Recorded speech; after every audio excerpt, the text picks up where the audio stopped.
Hey fam, how y'all doing out there in YouTube world? Um, just want to speak a little bit, just very short message. On my way to deliver some stuff for my business. But in the interim, take a few minutes out, just to speak on the power of now. The only thing that you really have in this life that you can hold on to is the very moment that you're in, the moment you're in it. The moment you think about being in that moment has already expired, retired. And the thing is, you have to hold that moment as long as humanly and spiritually possible. Um, the thing is, if you, from a physical aspect, the moment is just has a quickening about it. In order to get the fulfillment of the moment that you're in, you have to tap into your soul. Um, that place, what we call soul, is infinite, has no time. It doesn't understand time. It's timeless. Um, when you're in this body, in this mind, this brain, you're affected by the illusion of time. So, being affected by the illusion of time, a moment is just a hair of a second. It was once there, now it's gone. Right, as soon as you thought about the next moment, it became the past.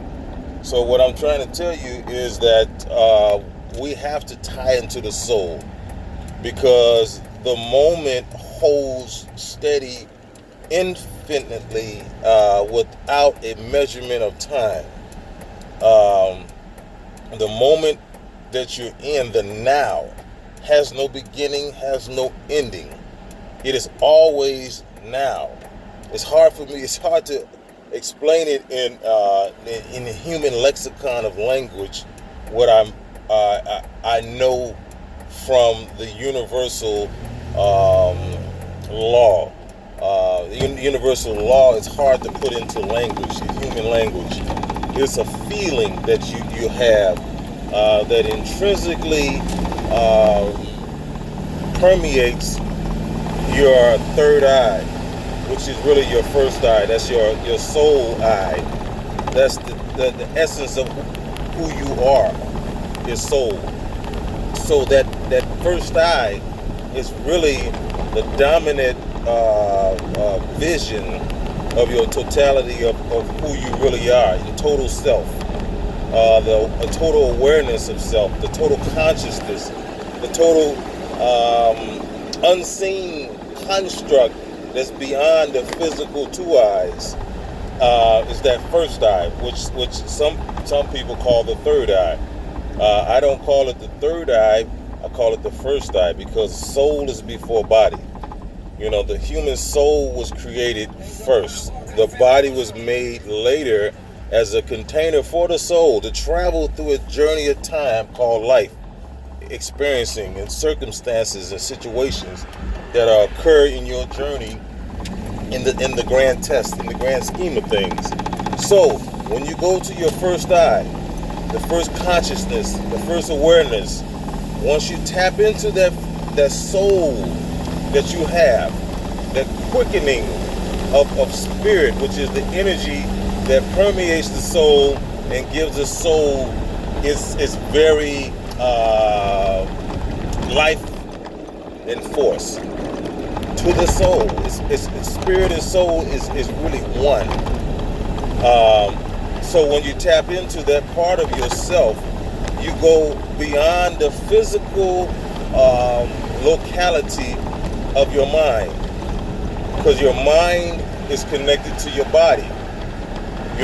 Every time you're born again, you come into a new life. Yes, I'm speaking on reincarnation. Once you're reincarnated into this another dimension, another time, another place, another mom, another dad, another family, another circumstance, another situation. When you are reincarnated into that state, you are born again with a new mind. and a new body, but you have the same soul, and the same spiritual attachment to that soul dwells in the soul, and the soul dwells in the body. And then the new mind is made depending on the sphere of activity that you're growing into. What your parents know or what they don't know. You're predisposed to all those things.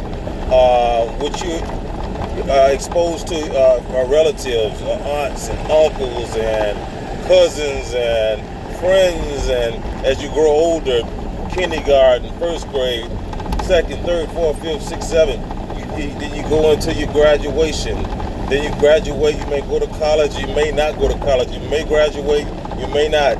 You may get a trade, you may get a job. Whatever the life experience, the travel route that you chose to take, that's the physicality of your route and how you travel through your life. But having an edge is tapping into that first time, tapping into the essence of who you really are, going beyond the two physical eyes, because the two physical eyes have limitations. It's limited to sight. Only in the physical realm. Even in the physical realm, the two eyes have physical limitations. You can't see through walls. You can't see through trees. You can't see on the other side of the planet. You have limitations. But with the soul, with your spirit, you can see the unseen on a different level. It's a frequency, not an actual sight like you see in the physical realm, but a feeling, a vibration of knowing what's right and what's wrong. Everything has a vibration. Everything has a code in it that gives you a signal to your soul that this thing is right or this thing is wrong. Should I do this or shouldn't I? That's really your first eye. Is giving you signals on what to do and what not to do. But anyway, I got outside the moment, but all of this is really a part of the moment. Once you attach to the first eye, which is your inner eye, you automatically are a part of that infinite moment, that unchanging moment that exists. Once you tie into that, you can see things in the physical realm in slow motion. I'm telling you.